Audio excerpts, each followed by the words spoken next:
Good morning, beautiful women.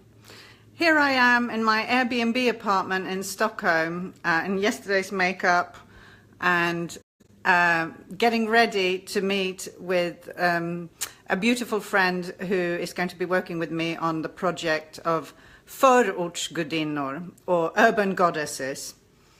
I just wanted to say sorry I haven't been posting much the last few days. I've been in Stockholm, obviously, and quite busy with the Red Tent Circle on last Thursday, which was beyond words. I just can't quite believe that this is really happening in the world right now. It's actually happening. There were 4 women who came to the circle with their shamanic drums. This is not something that I'd planned or arranged. I made a little shout out that it would be nice to have a drumming circle because of what I've understood myself about rhythm and that kind of cyclicality. A beat is cyclicality, and the ancient traditions have understood this long ago and use it in healing and empowerment. Ceremonially, and also from everything I've learned about neuroscience over the past year with my daughter's experience, I know that the brain states we can induce through altering the rhythmic patterns of our brains are extremely potent for both physical healing and psychological healing.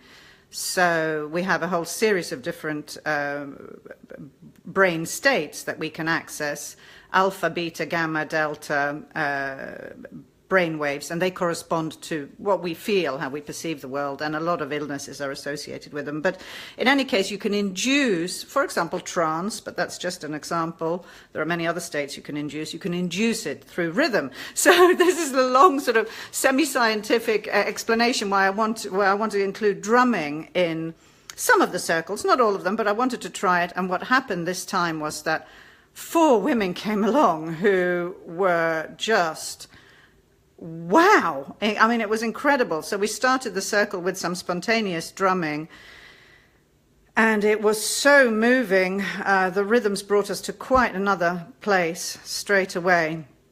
And this is the magic of these circles, is that the safe space is opened up with a little bit of ceremonial magic and sensory support. I use essential oils a lot in my work.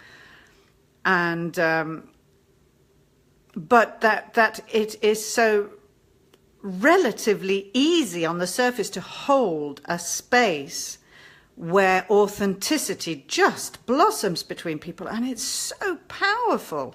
It's so powerful to just speak your truth and not try and make it sound better than it is, and not feel that we're indulging in negativity, because that's very far from what we're doing. In fact, it's the opposite, and it's the strange paradox of it, in that sharing your true perception of the world, which might come out, for example, in my case, I shared that I am so tired. I'm so tired of being strong. I'm so tired of carrying responsibilities on my own. It sounds like moaning, but it wasn't, because it wasn't coming from the place of victimhood or of being an object. I was the subject of my life story. I had taken charge of the narrative, and it's the ceremonial safe space that allows me to do that.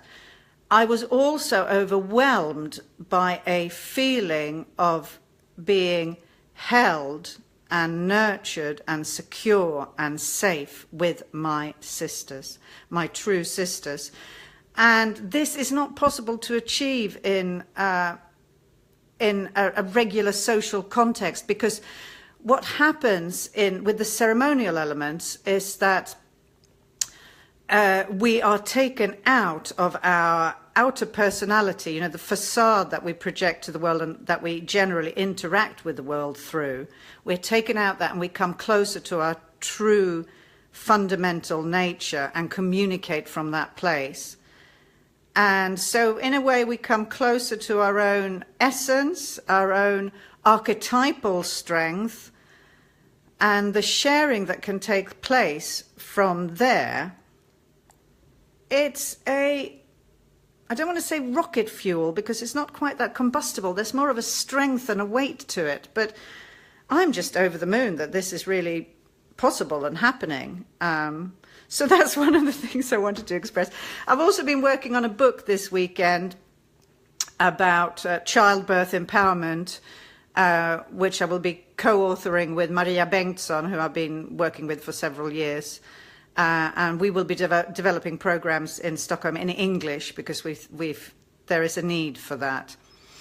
And also something that's not tied up with the healthcare system and the sort of unintentional corruption that comes with having to conform to those structures. So just factual, empowering information, what you need to know before giving birth. So thank you for being in this space. Just full of gratitude and love. Have a great day.